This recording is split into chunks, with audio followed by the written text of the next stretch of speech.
Ela é uma área da ciência da computação que se ocupa da automação de um comportamento inteligente, ok? Então, a gente tem que ter, então, uma estrutura de dados para representar esse conhecimento, algoritmos para aplicar esse conhecimento e linguagens de programação, então, para poder conseguir executar a automação desse comportamento. E a inteligência artificial, ela trabalha, então, com estudos que a gente fala de agentes. E como é que funcionam esses agentes? A gente tem, então, o ambiente, né, que é o ambiente real em que a gente vive, enfim. Ele percebe, então, dados aqui desse ambiente através de sensores. Então, a gente tem os sensores de entrada, por exemplo, microfone, teclado, a tela touchscreen. Se a gente estiver trabalhando em imersão de realidade aumentada, a gente pode trabalhar com as luvas, né, digitais, caneta, enfim. Então, tudo o que a gente consegue ler dados, tá? São esses sensores. Tem uma fase de um raciocinador, né, que é a aplicação, então, desses algoritmos que vão, então, gerar alguma resposta que vai ser executada por algum efetuador. Esse efetuador são os dispositivos de saída. Então, a tela que a gente vê, o texto, caixa de som. Por exemplo, se estiver trabalhando com um robozinho, as rodas do robô ou o braço robótico fazendo determinado movimento, né? Então, a gente tem essa interação do ambiente com o agente, tá? E a gente tem diversos tipos de agentes, né? Do agente simples até o mais complexo, que é o agente com aprendizagem. O agente simples é aquele que depende só do momento atual, tá? Tem o baseado em modelo, que ele tem um estado interno para controlar os aspectos do mundo, né, que não estão evidentes na percepção atual. Os agentes objetivos para alcançar algum objetivo. Então, por exemplo, os algoritmos que a gente usa lá no Google Maps para traçar a rota são agentes do tipo baseados em objetivos, tá? Só um minutinho, pessoal. Só um pouquinho, licença.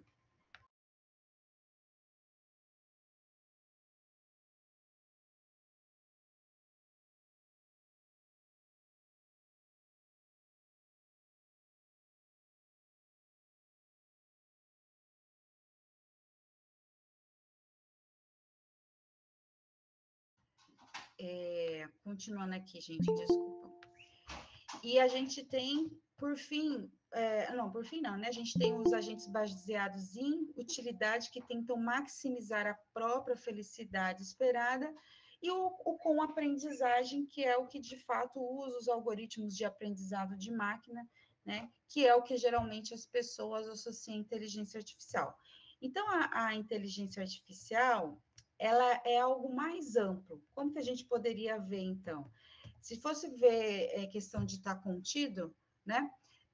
Seria assim: tem a inteligência artificial, o aprendizado de máquina está contido na inteligência artificial e a mineração de dados está contida aqui nos algoritmos de machine learning, ok?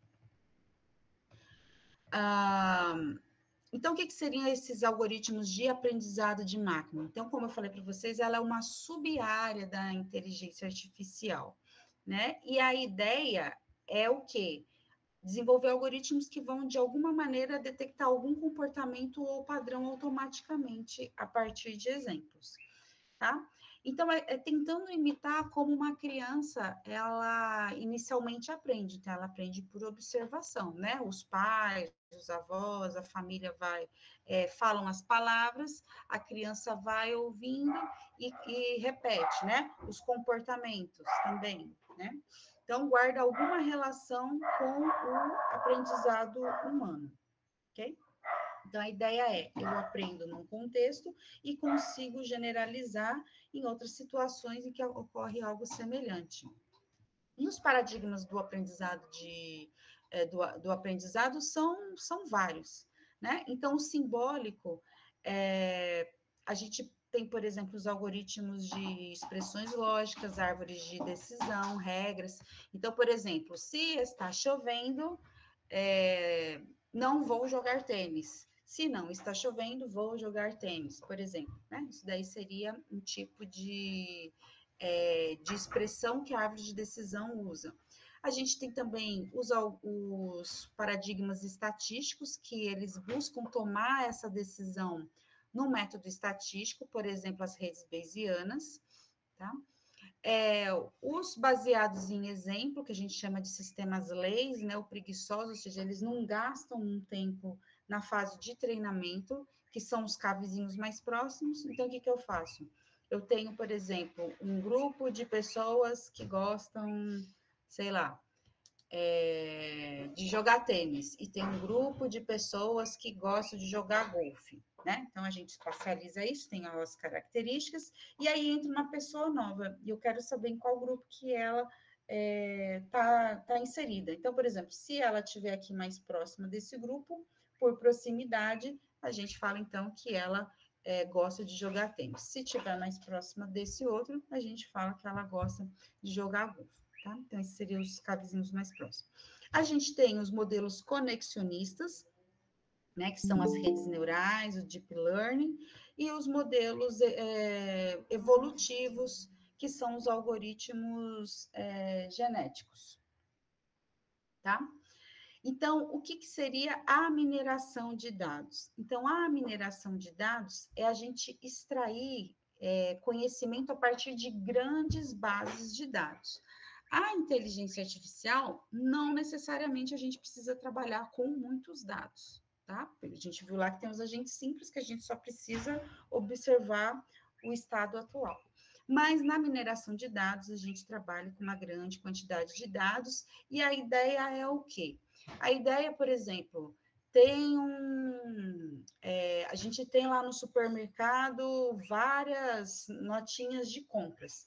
A gente poderia fazer um estudo do perfil, né, dos clientes que tem naquele supermercado, ou o que surgiu, né, que tem um estudo muito conhecido na área de computação, homens, né, nas sextas-feiras, na idade de X a X, que eu não lembro, que compram fralda, tendem também levar a comprar cerveja. Então, foi um padrão que detectaram, né?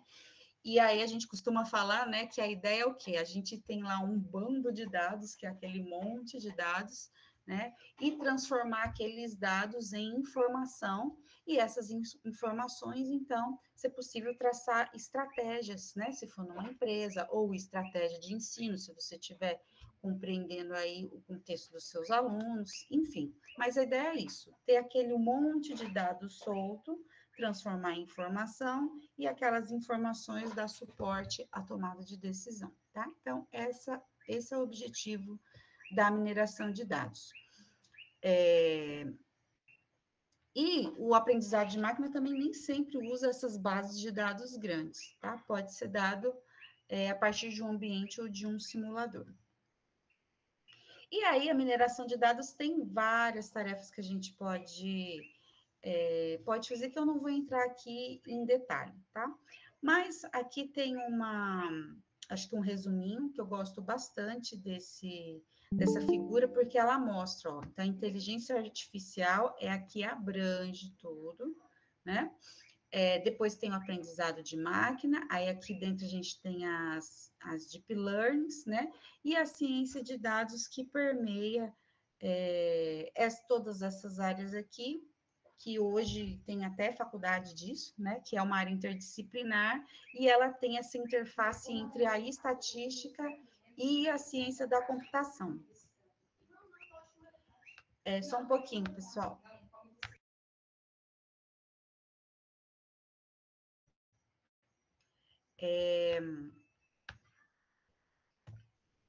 E aí a gente tem, para o ensino, aí vocês podem até me ajudar mais, né, por serem aí do programa de pós-graduação de ensino e ciências da natureza, essa convergência de novas tecnologias e metodologias.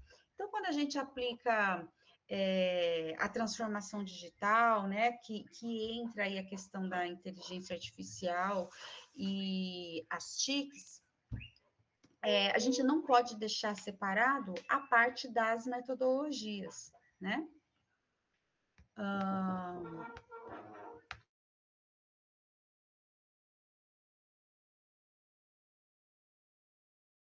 Desculpa, gente, a minha filha fazendo bagunça aqui. Então, a gente tem que pensar nisso, né? Na educação, ela está imersa também nesse contexto novo que a gente tem no mundo, né? Que é o quê? A exposição ao ambiente virtual intenso, né? Então, as pessoas aí estão nas redes sociais, inclusive as crianças, né? No YouTube, nos tais dos shorts, enfim. A gente tem a inteligência artificial também que está permeando aí todas as esferas, né? Temos a questão da robótica, da realidade aumentada, da impressão 3D, e a gente tem que, de alguma forma, né, tratar o nosso aluno que vem desse meio aqui com metodologias, né? Uma metodologia que tem sido muito usada e que tem dado certo, pelo menos na área da computação, são as metodologias ativas, né? Em que o aluno ele deixa de ser muito passivo e ele passa também a ser protagonista da construção do conhecimento.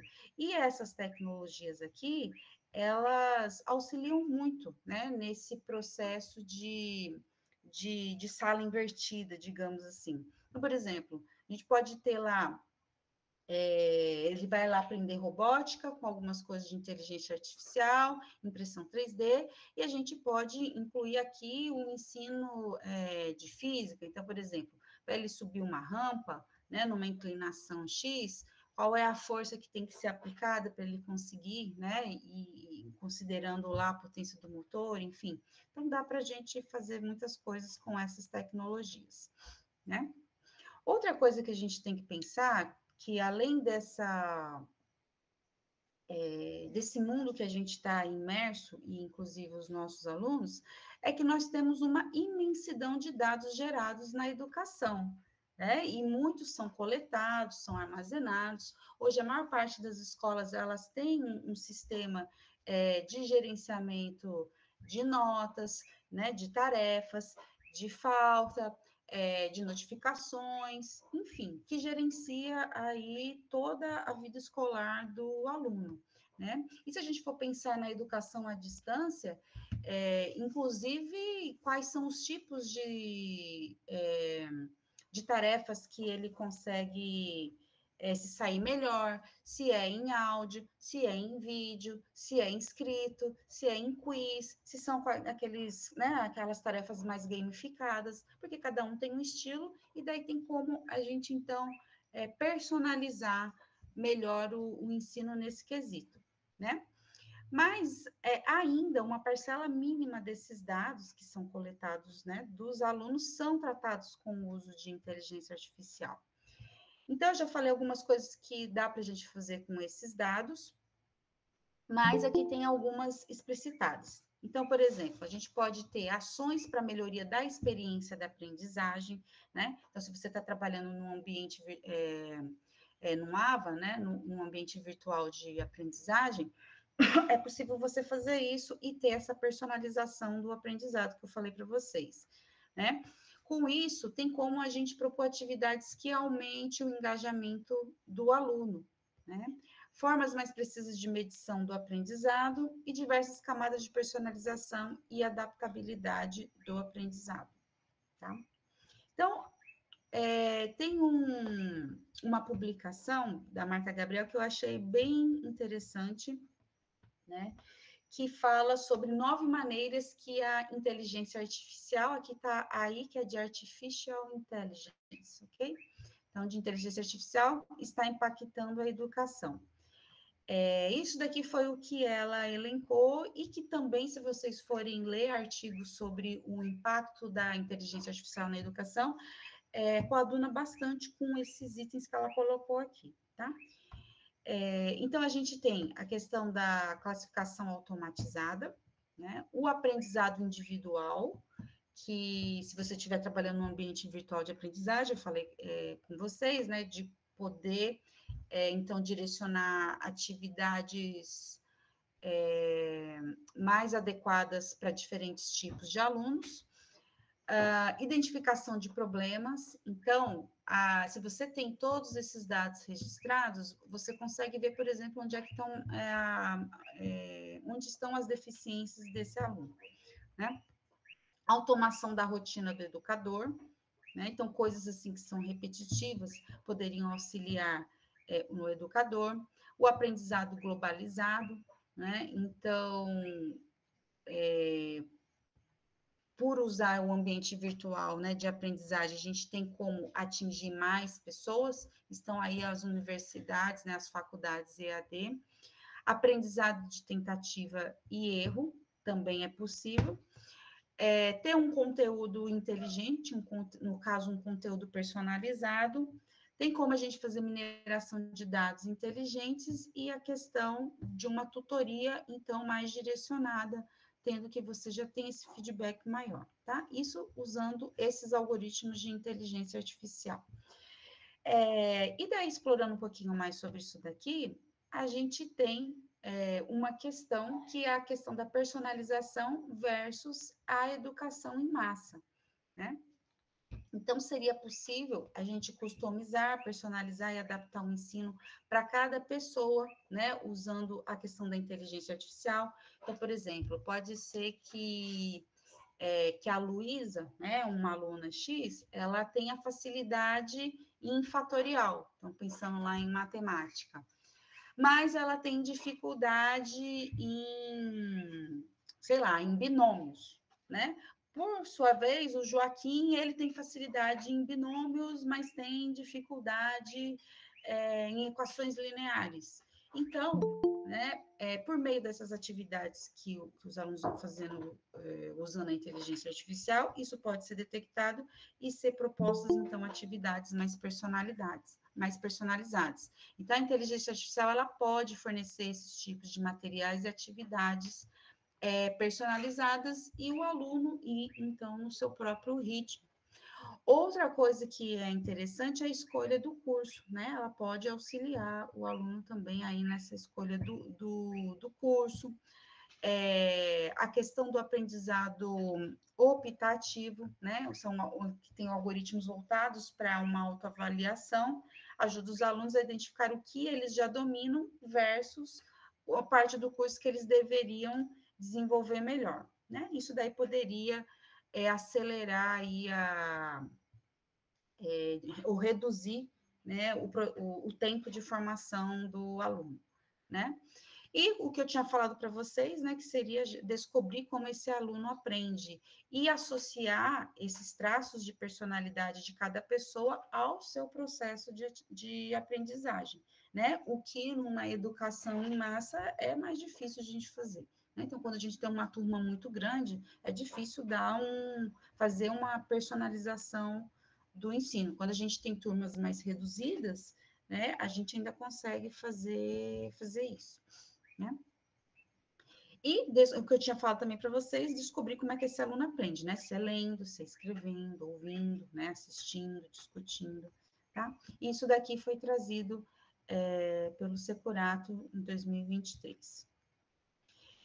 A outra questão que a gente tem que pensar é sobre o ambiente virtual ou híbrido, né, com essa aprendizagem ubíqua. O que seria essa aprendizagem ubíqua? Que é a inserção massiva de computador, de internet, de inteligência artificial, né, versus o ambiente físico, né, que é a escola, sala de aula, o campus, e um horário fixo, tá? Mas aqui eu coloquei alguns ambientes virtuais de aprendizagem, né, que você já deve conhecer, então o Google Sala de Aula, o Moodle, né, o Blackboard.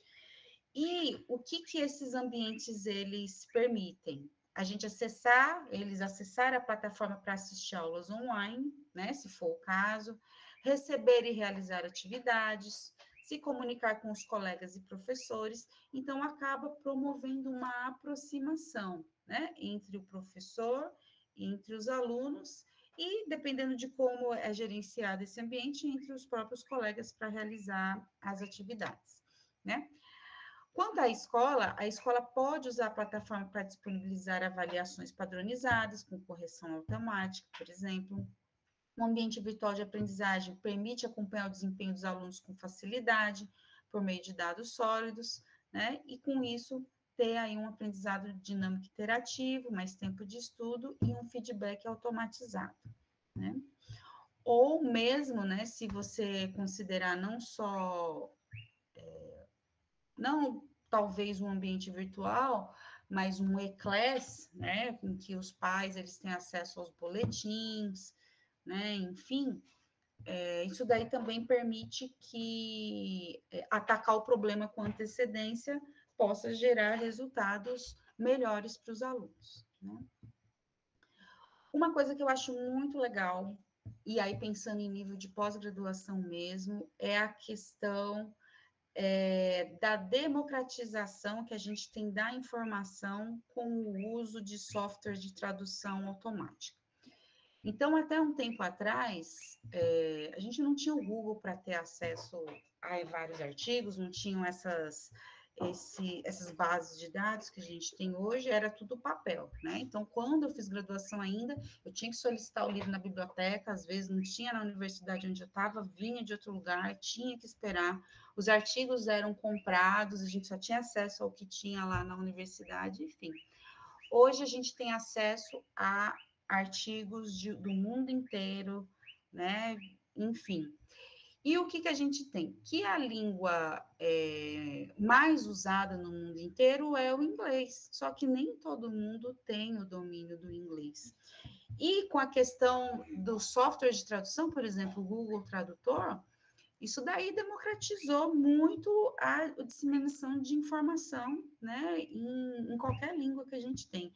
E isso daí é graças à inteligência artificial, né? Então, ó, a velocidade com que as traduções são realizadas. Você pega hoje um arquivo em PDF, coloca lá, traduzir para o português, pronto, questões de segundos, está pronto a tradução e você consegue acessar aquela informação, né? Então, capacidade de processar diferentes idiomas, a tradução automática, correção automática de erros, que facilita muito a escrita, acelera, né? Melhoria contínua, tradução em tempo real e o que eu falei para vocês, né? O que eu assim fico encantada com isso é o impacto mesmo que tem de quebrar barreiras e promover a inclusão de conhecimento, que é disponibilizar traduções automáticas em diversos idiomas. A inteligência artificial permite que as pessoas de diferentes origens e culturas se conectem e compreendam umas às outras melhor. Não é o nosso objetivo aqui, porque a gente está falando de IA na educação, mas, por exemplo, se vocês forem olhar estudos sobre violência contra mulheres, nesses países que são muito fechados, em que a mulher não tem voz, né, não tem direito a voto, enfim, o uso das redes sociais permitem que elas vejam que no mundo há outras possibilidades em que as mulheres podem sim ser valorizadas, e aí elas conseguem se comunicar na língua mãe delas por meio desses softwares, né, de tradução automática. Então, isso daqui, para mim, é fantástico, tá? E a gente tem a questão também de você trazer o mundo virtual para a sala de aula, né? Que através dos games, da holografia, ainda não é uma realidade muito forte no ensino, né? Mas já tem várias empresas que fornecem esse tipo de serviço. Eu vou mostrar uma aqui para vocês, né? A questão das impressoras 3D, que já tem várias escolas, por exemplo, de São Paulo, né? A realidade aumentada versus só o quadro negro, o giz e o PPT, né? Não que a gente não consiga fazer uma aula criativa, né?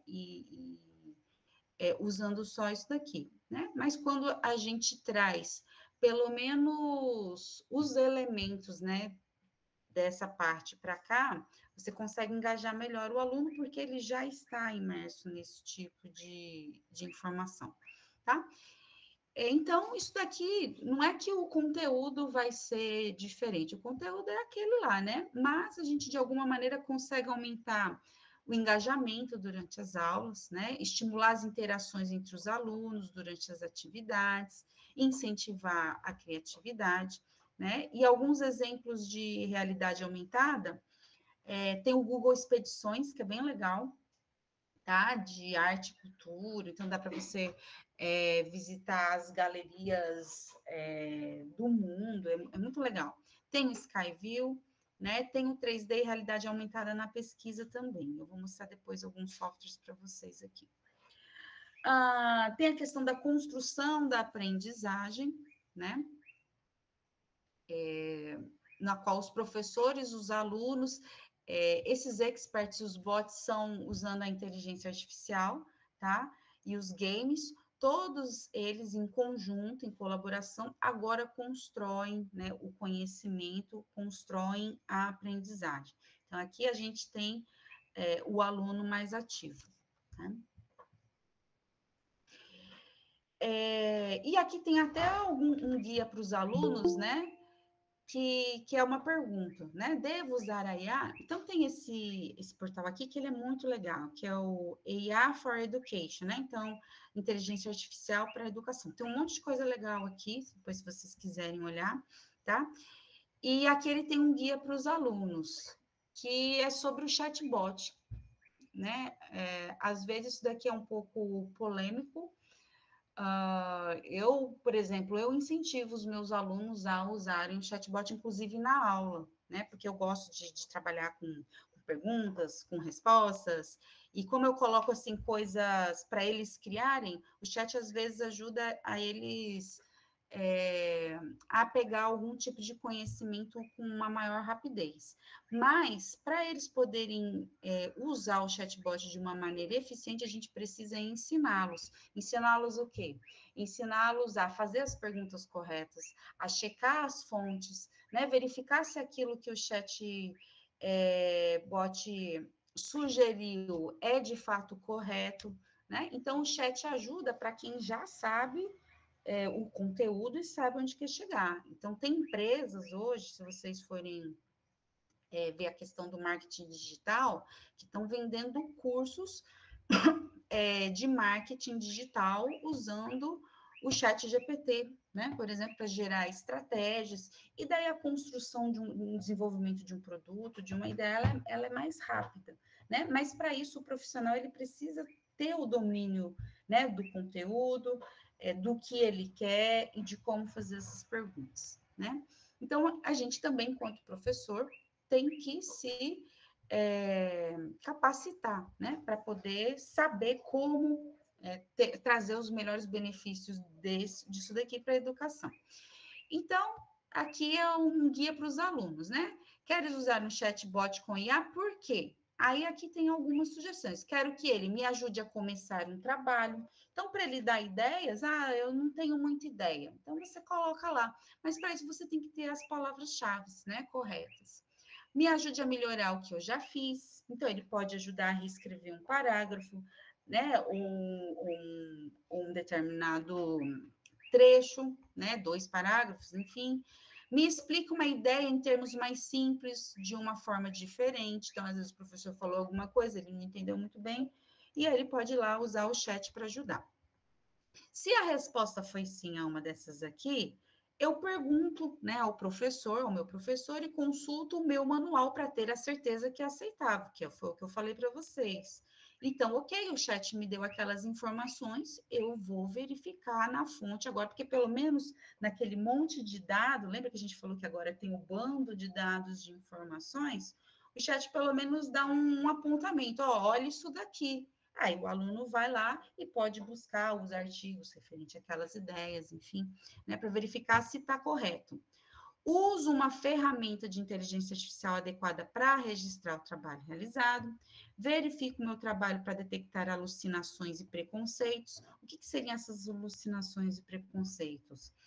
É quando a inteligência artificial inventa alguma informação, o que não o que ocorre, infelizmente, né, com alguma frequência. E preconceito é porque depende de quem alimentou o banco de dados de onde a inteligência artificial aprendeu os padrões. Então, lembra lá que a gente viu que ela tenta o quê? Automatizar comportamentos humanos? Então, se aquela comunidade, naquele determinado assunto, ela tem um certo preconceito com aquele assunto, é isso que a inteligência artificial vai aprender e vai repetir, ok? Então, a gente tem que alertar o aluno para isso daqui, né? E temos que citar a ferramenta de inteligência artificial que a gente usou para auxiliar, ok? Agora, se eu quero usar um chatbot para que ele faça um trabalho por mim, ou me ajude, né, na minha pesquisa, encontre fatos, citações ou recursos, aí não é o caso de eu usar o chat, né? Até porque a gente viu que esse trabalho ele pode ter vários conceitos errados, ele pode estar enviesado com preconceito, né? Enfim. Então, se a IA está a fazer o trabalho por ti, estás a desperdiçar a aprendizagem, né? Então, melhor tentar outra abordagem. E fora que o aluno não vai aprender, né? E se for para ele ajudar a encontrar fatos, citações ou recursos, né? Os chatbots, eles inventam quando eles fazem esse tipo de pesquisa. Então, tem que ter esse cuidado, ok? E aqui tem também tipo um guia, né? Ou sugestões para os educadores, tá? Aqui tem muitas coisas, eu não vou falar todas, mas tem 50 ideias aqui, né? Que pode usar a inteligência artificial para ajudar no ensino. A gente já falou algumas delas anteriormente. Tá? E 6 perguntas que as escolas, né, deveriam fazer às empresas de inteligência artificial, que a gente fala generativa educacional, ou seja, que geram, né, conteúdos relacionados à educação, antes da gente, né, contratar ou usar, tá bom? Então, tá aqui, ó, que referências para implementar a IA em educação em 2023 e 2024. Foi a Ana Margarida Fonseca que escreveu. Então, a gente tem as capacidades e limitações da inteligência artificial. Primeiro, que é uma nova tecnologia, né? Então, como tudo que é novo, sempre tem, tá na versão beta aí, testando. Então, como é que o produto, né, indica quando é duvidoso ou requer uma revisão humana? Que controles tem em vigor para verificar e reduzir as alucinações? Tá sempre que tá no português de Portugal, tá, gente? Como que a gente pode usar essas ferramentas e como que a gente consegue garantir resultados justos e imparciais, né? Então, por exemplo, você está trabalhando com um aprendizado com tarefas personalizadas. E daí lá na sua base de alunos, não foi usado no algoritmo para extrair conhecimento de alunos autistas. Então, o algoritmo não vai saber sugerir atividades para esse grupo de pessoas, ok? Então, isso é algo que a gente tem que levar em consideração. Privacidade dos alunos e utilização ética de dados é outra questão que é discutida não só na educação, como em todos os nichos aqui da sociedade, né? Então, proteger a privacidade dos dados dos alunos e garantir uma utilização ética dos dados é uma prioridade fundamental para a escola. Então, que políticas, né, podem partilhar para responder a essas preocupações? Então, tem que saber como é que é feita essa privacidade de dados, ok? É a questão da supervisão humana e o controle de qualidade, né? Então, que medida de supervisão humana e de controle de qualidades é utilizado, né? Como é que garante o feedback dos professores ou dos alunos está sendo acolhido e aplicado no algoritmo, as evidências do impacto e a questão da acessibilidade e o design inclusivo, tá? E aqui tem que ser verificado se é dado alguma formação profissional, né? Qual que é o tipo de facilidade de utilização para os alunos e funcionários, né, daquela determinada tecnologia, tá? E aqui a gente eu tenho alguns exemplos, tá? Não vou falar de todos, mas que eu acho bem interessante que talvez, né, possam ser usados aí para explorar nas pesquisas, né? Uns são pagos, outros são gratuitos. Esse daqui, ele é gratuito, é o Khan Academy, né? E ele faz, então, uma integração direta da inteligência artificial e aplicativo específico para ensino de ciência e natureza, tá? Na verdade, não tem um aplicativo específico para o ensino de ciência da natureza, mas tem aí envolvendo vários tipos de ensino e talvez dê para adaptar, tá? Como eu falei para vocês, como é algo recente na educação, tudo está para ser criado ainda. Então, esse daqui, ó, deixa eu abrir aqui para vocês. Opa, perdão. Deixa eu só voltar aqui.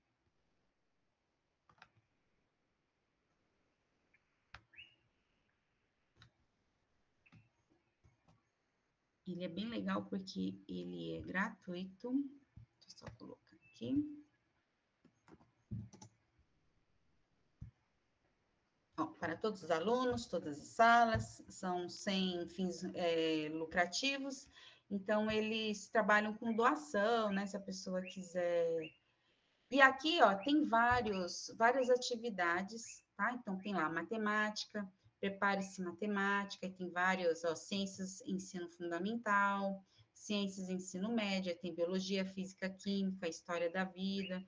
Eles têm várias atividades que, né, poderiam ser usadas na aula. Então, vou pegar aqui uma, por exemplo, de física, tá? E aqui ele tem, ó, por exemplo, quais são isso aqui tudo baseado na BNCC, né? Aí tem aqui a introdução à física, movimentos unidimensionais, forças e leis de Newton. Então, tem aqui as atividades, ó, dominante, proficiente, familiar, tentativa. Tá vendo? É bem assim gamificado, né? Para a pessoa ter. Aí tem aqui, ó, para aprender o que é peso, a revisão, e daí tem praticar, ó. Tem os exercícios, tá? Eu não vou entrar aqui, mas só para vocês verem. E tem o teste, né, para a pessoa fazer. Então, como uma atividade complementar, talvez de algum determinado conteúdo, né, que vocês queiram usar, tem aqui e é gratuito, tá?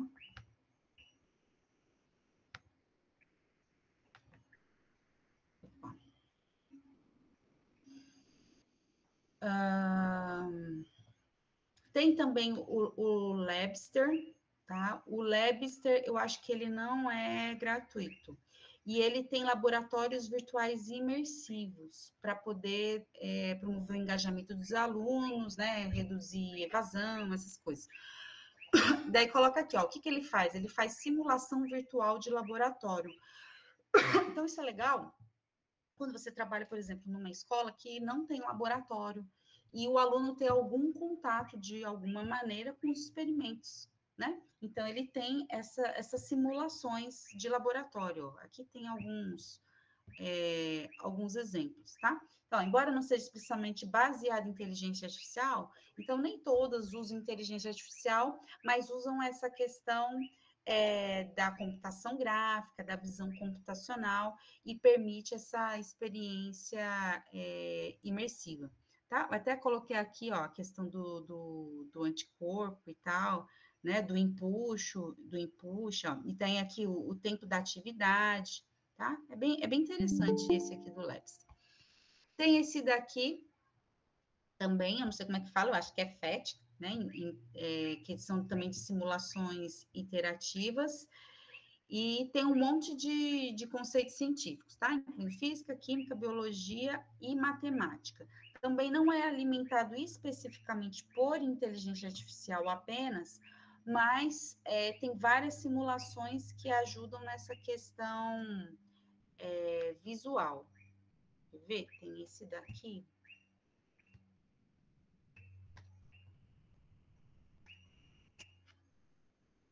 Se eu estiver falando de coisas que vocês já sabem, vocês me falam, tá? Aí que eu passo para frente.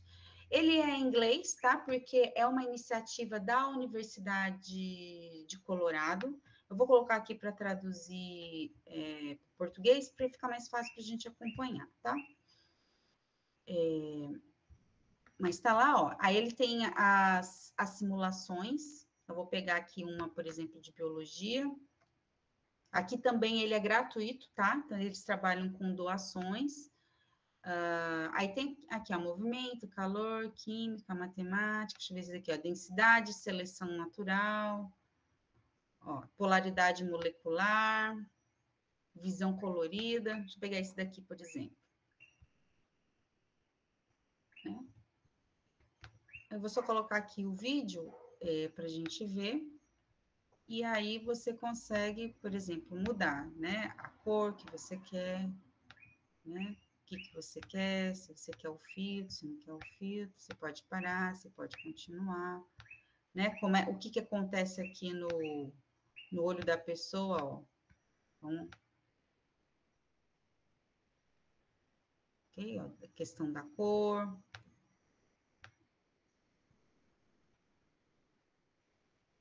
E, enfim, tem várias simulações que você pode fazer. Essa daqui não foi. Eu lembro que quando eu fiquei mexendo aqui, eu tinha visto umas de físicas. Eu gosto de ver as simulações de física. Vamos ver aqui da biologia. Física, chemistry, biology. Aqui, ó, de expressões gênicas. Ele tem aqui, ó, expressões. Aí quem são os biólogos que vão saber melhor, né? You have 3 tipos de proteína. Eu não vou saber fazer isso daqui, tá, gente? Porque eu não entendo nada, vocês aqui que sabem melhor que eu. Mas, enfim, tem várias simulações interessantes, tá bom? Vale a pena explorar aqui. A gente tem esse aplicativo que ele não é ele não foi feito para fins educacionais, tá? Foi feito para a galera que é naturalista, mas ele dá para usar para poder reconhecer espécies, né? Tanto de animais como de plantas, que é isso que a galera faz. Tá? Então, embora não seja especificamente um aplicativo educacional, o SIC permite aos usuários identificar plantas e animais usando tecnologia de reconhecimento de imagem. Então, esse daqui usa IA também, porque dado que tem lá já no banco, isso daqui é uma borboleta X. Quando a pessoa bate uma foto, ele consegue identificar que já é a borboleta X, tá? Então, pode ser usado como uma ferramenta complementar para atividades práticas de campo, por exemplo. E aqui a pessoa vai ganhando os distintivos, né? Por diferentes tipos de pássaro, anfíbios, plantas, fungos, tá? E daí a pessoa sai, aponta, né, a câmera para poder ir fazendo aí a identificação, tá?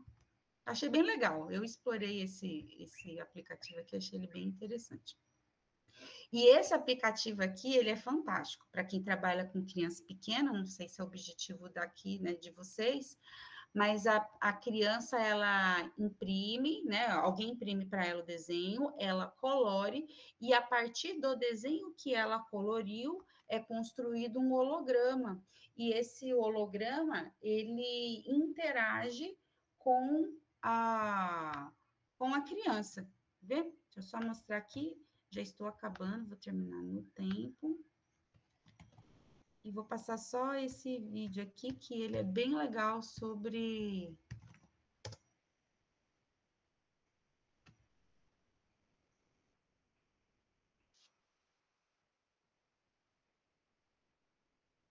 E eu vou colocar no rapidinho para a gente ver logo, tá? É só um minuto, mas...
Bom, é isso, né? Depois, quem quiser, eu posso passar a apresentação, né, para ver o restante do vídeo, mas é bem interessante esse Quiver Vision, tá?